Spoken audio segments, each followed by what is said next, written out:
Hi, I'm Dr. Ann Kellams. I am a professor of pediatrics and director of the UVA Breastfeeding Medicine Program, which is at the University of Virginia School of Medicine in Charlottesville, Virginia, USA. I'm going to talk for a minute about what the first week of exclusive breastfeeding looks like and if there are concerns or risk factors. Trying to figure out who needs a feeding evaluation to assess milk production, transfer, infant hydration, weight status, and well-being. So first, kind of a list of risk factors that I think about from the maternal side that would require early on and perhaps multiple times during that first week a feeding evaluation and possibly intervention. So if there are breastfeeding risk factors, for example, they had a negative experience with their previous child, or they felt like their supply was lower than they wanted it to be, or they had a lot of pain, that would be something in my mind where I want to give this dyad special attention and help them get off to a really great start. If they're already saying in the hospital, I'm worried I'm not making enough milk, it says a couple things to me. One, that the anxiety is high, that they're at high risk of introducing formula, whether or not there's a medical need, but also, I want to know more about why they're worrying. Is it that the baby's queuing and they're not getting satisfied at the breast? Because that's a different category for me than the baby that is feeding frequently and the parents are worried they don't have enough because the baby wants to eat so often. So getting to the bottom of that can be really important. Again, if there's sore nipples or evidence of nipple compression with feeding, if you've watched my other videos, I've said this over and over, but that to me means something is not getting signaled in the right place, and the possibility of poor milk transfer or ineffective milk transfer exists because things are getting squished and compressed instead of letting milk flow through it. If we don't have secretory activation, or what we call lactogenesis stage 2, by day 4 or 5, then I'm starting to get worried.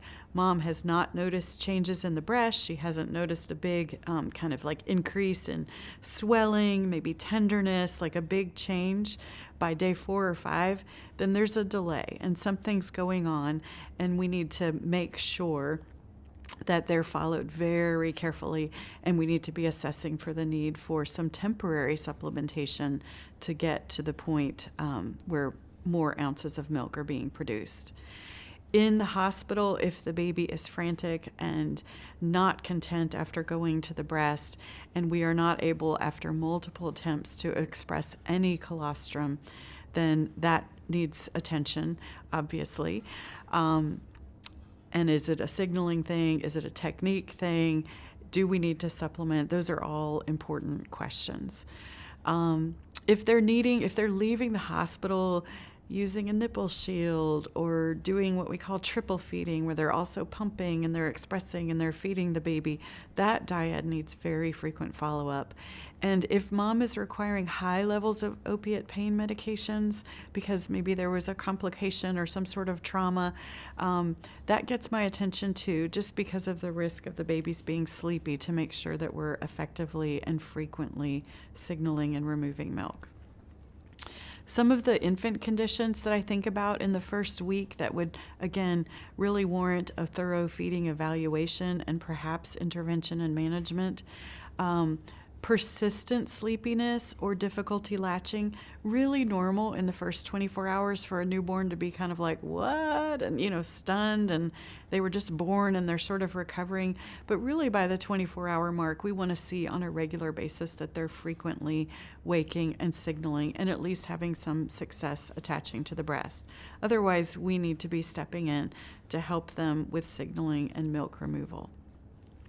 If they are getting to the breast and we're not seeing or hearing any evidence of swallows, or we're not seeing any bursts of sustained suckling, or they are not consoled with feeding, that gets my attention. If they have 75th to 95th percentile weight loss on the Newt curve, it doesn't mean I automatically would supplement, but I definitely want to evaluate milk production, effectiveness of attachment, is there any milk transfer during feedings, are there any risk factors? If they are supplementing or using early pacifiers, both of those have been associated with early cessation of breastfeeding, so that gets my attention, and it means to me that I want to make sure that they have the support they need, and I want to make sure I understand what their feeding goals are and make sure that they understand that some of those choices could impact their future success and that they're okay with that. Obviously, we're checking for signs of dehydration and output. Urate crystals aren't necessarily something that is abnormal. It means the urine is concentrating. It means the baby's appropriately responding to getting smaller volumes early on.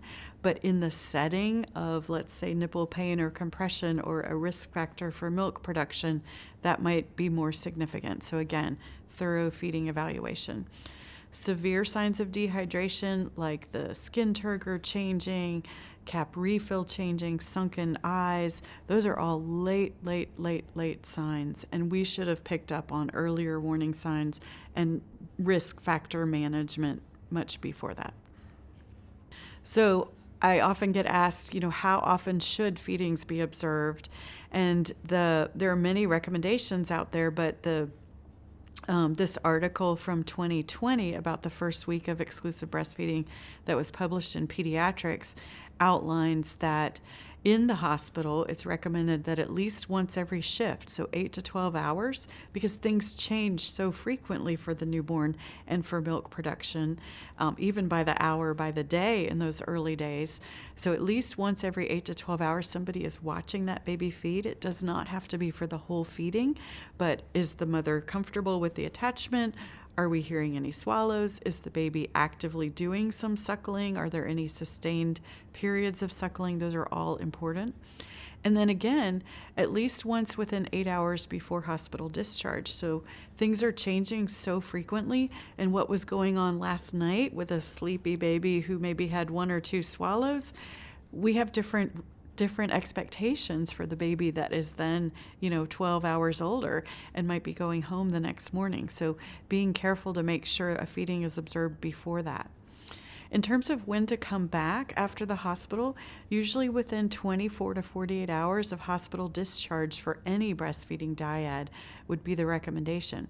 It might be 24 hours or even more often sometimes with home visiting or other types of assistance if the baby is late preterm, for example, or if they're leaving the hospital supplementing or already using a bottle also, or anything that's been going on in terms of management of breastfeeding over and above routine care would warrant more close follow-up. Babies with risk factors and those who have not reached the nadir of their weight or started gaining weight probably need to be seen every day or every couple of days until breastfeeding is well established. So then the next question is, well, what does that mean? What does breastfeeding well established mean? So in my mind, it means that mom has gone through lactogenesis stage 2. She's noticed sometime by day 4 to 5, things have really changed with her breasts. They're either larger, they might feel swollen or tense, they might feel more full, there might be tenderness or pain. That's a great sign. The pain and the swelling only lasts for a day or two, but that means, we're transitioning from the drops of colostrum to the ounces of milk. That's a very good sign. So we want that. We want the baby to be in a pattern of weight gain, having reached their nadir and heading back towards birth weight, usually gaining about 20 to 30 grams a day. Be careful with different scales. Be careful with, one little loss here or there, because we're looking at the overall pattern. So I don't want everybody to freak out if one day things aren't that way, but it does get my attention. We want baby to be waking often and showing signs that they are hungry and wanting to feed. We want them to be able to attach to the breast comfortably for mom, and then really make a difference in the way the breast feels. So after lactogenesis stage 2, it should be really clear, like, okay, I'm full, I'm ready to feed you. And then afterwards, that feels really different. And then by 2 to 3 weeks, pretty much every baby ought to be back to their birth weight.